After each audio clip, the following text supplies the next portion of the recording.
दोस्तों, मैं Devendra Saini the engineers classes Alwar के यूट्यूब चैनल पर आपका स्वागत करता हूं। आई सेक्शन की पिछली क्लासेज में मैंने आपको बेसिक बताया था।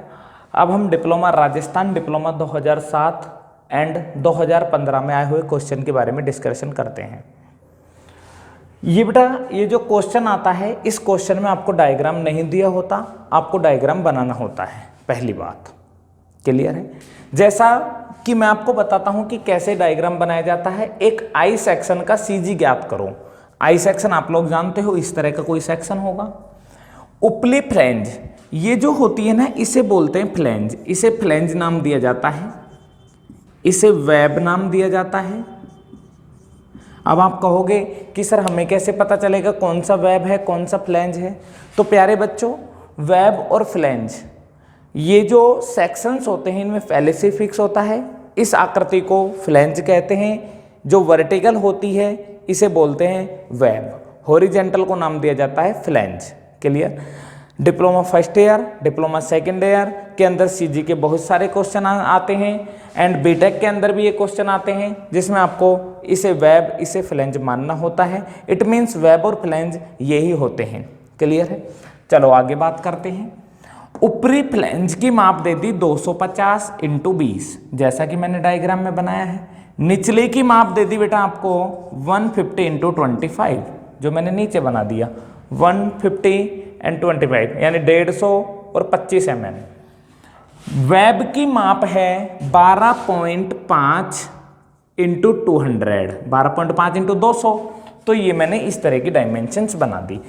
अब सबसे पहले हम क्या करते हैं कि कोई भी आकृति जिस अक्ष के सापेक्ष दो बराबर भागों में बंटती है, उसी अक्ष के सापेक्ष उसका सीजी कैलकुलेट किया जाता है। जैसे यह आकृति यदि एक्स अक्ष के सापेक्ष बांटे तो ऊपर ज्यादा हिस्सा आएगा, नीचे कम हिस्सा आएगा। तो इसे हम काटते हैं दोस्तों वाई अक्ष के सापेक्ष।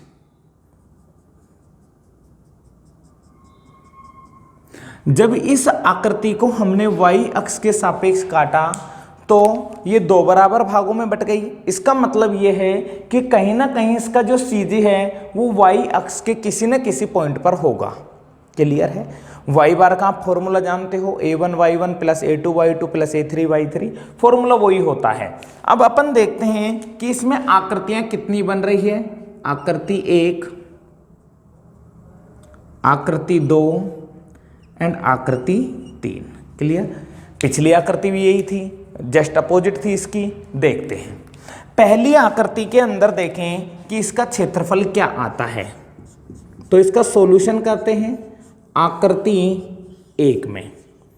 पहली आकृति का निकलेगा दोस्तों एरिया, यानी A1। A1 क्या है 250 इंटू 20, 25 दूनी 50। कैलकुलेटर से आप लोग कैलकुलेट कर सकते हो, यह आ गया 5000 mm का स्क्वायर। y1 क्या होगा, पहली आकृति के केंद्र से लेकर नीचे तक की दूरी, आधार तक की दूरी, x अक्ष तक की दूरी। y2 क्या होगा, दूसरी आकृति के केंद्र से लेकर आधार तक की दूरी, x अक्ष तक की दूरी। क्लियर। y3 क्या होगा, तीसरी आकृति के केंद्र से लेकर बिल्कुल बॉटम बेस तक, यानी आधार तक, यानी x अक्ष तक की दूरी। क्लियर। तो ये y1 y2 y3 है। तो y1 होगा पहली आकृति के केंद्र से लेकर आधार तक की दूरी। y जो है वो x अक्ष से कैलकुलेट करते हैं, तो यहां से लेकर यहां तक की दूरी। तो ये कितना है 20। 20 का आधा कितना होगा, केंद्र कितने पर आएगा 20 का, 10 पर। तो ये कितना आया 10, ये कितना 200। तो 210 प्लस में 25, यानी कितना आ गया 235। तो देखते हैं 20 का हाफ प्लस 200 प्लस 25, 225 और 10 235 mm। यह आ गया आपका y1। अब लेते हैं आकृति सेकंड में, दूसरी आकृति में A2, लंबाई गुणा चौड़ाई 200 इंटू 12.5 कितना आएगा आप तो कैलकुलेटर से कैलकुलेट कर देना। 125 दूनी 250 यानी 2500 mm²। क्लियर। और y2 क्या होगा? दूसरी आकृति के केंद्र से लेकर आधार तक की दूरी।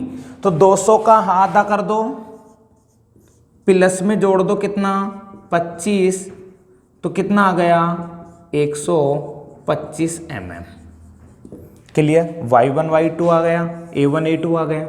अब अगला करते हैं आकृति 3 में। आकृति 3 में तीसरी आकृति में क्या करना है? A3 लंबाई गुणा चौड़ाई, क्योंकि आयत है, आयत का क्षेत्रफल क्या होता है? लंबाई गुणा चौड़ाई। 25 15 मल्टीप्लाई करके बताओ 25 मल्टीप्लाई बाई 15 कितना होगा? जल्दी करो भाई, मेरे हिसाब से 3750 के समथिंग होगा। और आप करो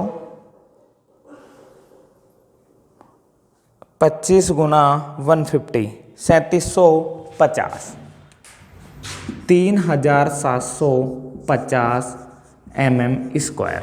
और y3 क्या होगा? तीसरी आकृति के केंद्र से लेकर नीचे तक की दूरी, यानी 25/2, इट मीन्स 12.5 mm।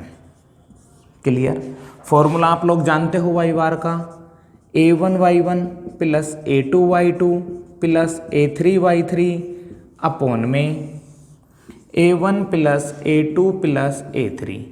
फॉर्मूले में वैल्यू पुट करो। a1 कितना है?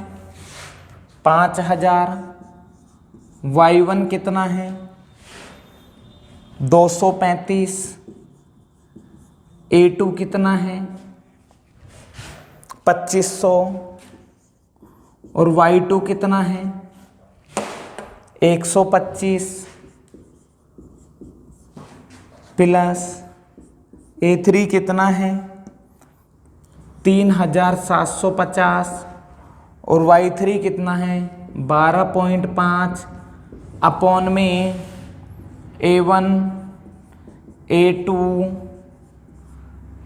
Plus a3।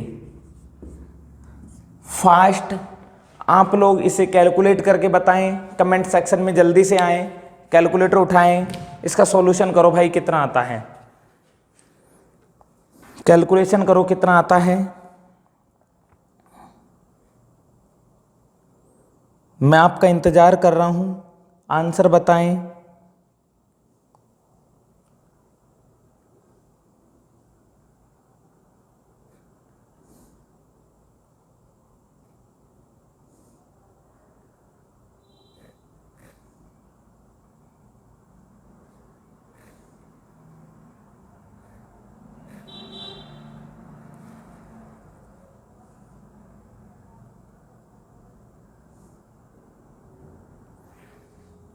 कितना है भाई?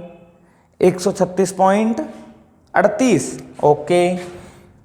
y1 है, y बार है 136.38 mm। तो यही आपका आंसर होगा। और ये जो y बार है, ये हमने दूरियां कहाँ से ली? आधार से।